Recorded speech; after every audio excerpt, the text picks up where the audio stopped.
ఉంటాయి, 2, 2 లో స్టార్ ఉంటాయి.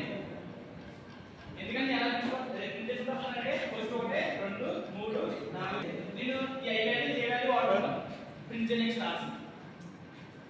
సేమ్ ఎక్కడ కూడా వెళ్తే 2, 1, 2, 2 ఈ వాల్యూస్ ని కాకుండా రాస్తాను మార్కెట్ అక్కడ ప్రింట్ అవ్వాలనుకుంటాను స్టార్ అనేది. నెక్స్ట్ 3, 3 లో నెక్స్ట్ టైం ప్రింట్ అవుతుంది. 3, 1, 3, 2, 3, 3 అలా 4, 1 లో ప్రింట్ అవుతుంది. సో దాని లాజిక్ చెప్తాను చూడండి.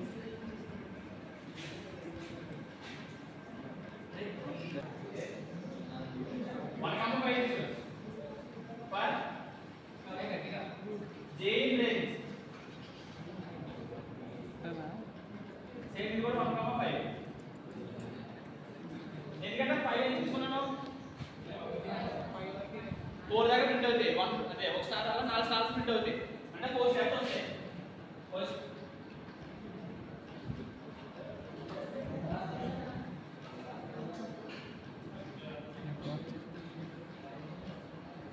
అవుట్పుట్ ఎలా వస్తుంది అదే నేను 5 6 తీసుకుంటే 5 ప్రింట్ అవుతాయి.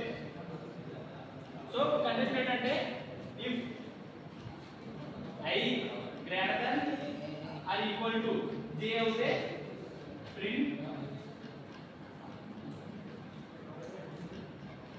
star n ఫంక్షన్ ఇది n కాన్స్టెంట్ ఇంపార్టెంట్ తెలుసా.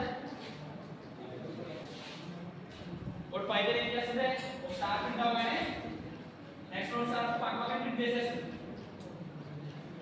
మనం ఏం చెప్తున్నట్టు దానికి నెక్స్ట్ ఏం అనమని చెప్తున్నాం.